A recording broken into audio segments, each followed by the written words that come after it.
Buenos días. Bueno, ya me presentaron. Soy Juan Pablo Cabá, soy abogado, soy penalista. Eh, Trabajo en la Biblioteca del Congreso en el área de asesoría técnica parlamentaria. Una de mis funciones es asesorar a los parlamentarios en materias penales y les pretendo mostrar una breve exposición de los antecedentes históricos de la norma, de una de las normas que hoy día puede estar en juego en la denominada reforma de la reforma, para darle un poco de contexto a las exposiciones que posteriormente vendrán. Hay, en primer lugar, un hecho noticioso, me disculparán, yo veo poco de lejos, así tengo que recurrir el papel.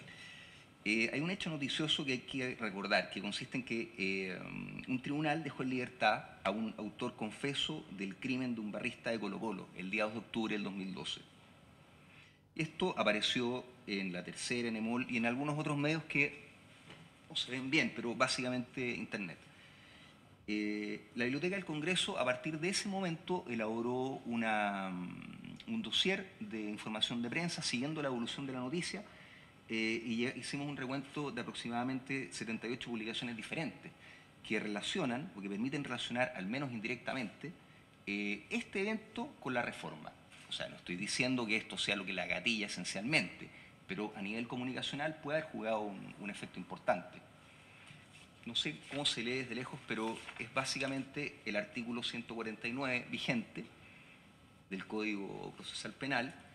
en cuyo inciso segundo se señala que los delitos establecidos en diversos artículos, básicamente delitos graves y que tengan pena de crimen, el imputado no podrá ser puesto en libertad mientras no se encuentre ejecutoriada la resolución que negare o revocare la prisión preventiva, salvo el caso en que el imputado no haya sido puesto a disposición del tribunal en calidad de detenido. Yo ignoro cuántos son abogados de la audiencia y por eso básicamente tengo que resumir que eso significa que en caso de prisión preventiva contra un imputado por los delitos señalados, que son básicamente delitos graves, no procede la libertad mientras se encuentre pendiente de ejecutoria la resolución que deniegue o que revoque la prisión preventiva. En caso de que se interponga el recurso de apelación, este es concedido solo en efecto evolutivo y no suspensivo, salvo cuando el imputado no haya sido puesto a disposición del tribunal como detenido, como por ejemplo, como ocurrió en el caso del barrista de Colo-Colo, que se trata de un imputado por homicidio, confeso, pongo confeso entre comillas, porque el nivel de la confesión en una audiencia de formalización puede ser discutido, que concurra al tribunal voluntariamente y que debe quedar en libertad porque no ha sido puesto a disposición del tribunal en calidad de detenido. Entonces, a raíz de eso surge el interés por ver cuáles fueron las opiniones de los actores legislativos del momento. La mayor participación, siguiendo el recorrido de la historia de la norma que está disponible en el sitio web de la Biblioteca del Congreso, es la intención de la norma según el mensaje, la opinión del Ministerio Público, la opinión del presidente de la Corte de Apelaciones de Santiago, la opinión del diputado señor Juan Bustos, la opinión del senador señor Alberto Espina, la opinión del defensor nacional don Eduardo Sepúlveda y la opinión del ministro de Justicia don Carlos Maldonado. Podemos ver básicamente que la intención de la norma, según el mensaje, es lograr la mantención de la detención mientras no se encuentre ejecutoriada la resolución que la declara ilegal. Y el objetivo explícito era que en caso de detenciones ilegales, el detenido no recuperara la libertad mientras la resolución que la declara ilegal no esté firme. Eso es bastante general, o sea, no permite llegar al punto exacto que estamos viendo. Luego, el Ministerio Público, en esa época el fiscal nacional, señor Guillermo Piedrabuena, señala que es contrario a la restricción del efecto suspensivo del recurso de apelación contra la resolución que declara la ilegalidad de la detención, básicamente por la vulneración de la presunción de inocencia, y él señala que pueden haber problemas de constitucionalidad por la prolongación de la detención del imputado mientras se resuelve la apelación. Podemos ver que él ya prevé el problema que nos trae hoy día, o sea, prevé el caso que podía ocurrir.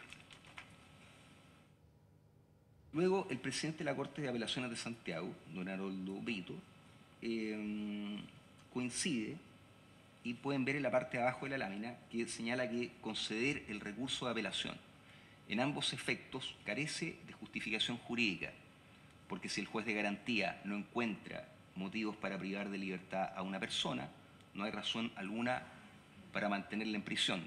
También prevé la hipótesis que hoy día origina por lo menos la noticia. El diputado señor Juan Bustos simplemente señala que, tratándose de delitos de mayor connotación social, si la prisión preventiva es revocada por el tribunal, se permite la revisión de la resolución por el Tribunal Superior, pero se evita el riesgo de fuga del imputado mientras se resuelve el recurso. El senador,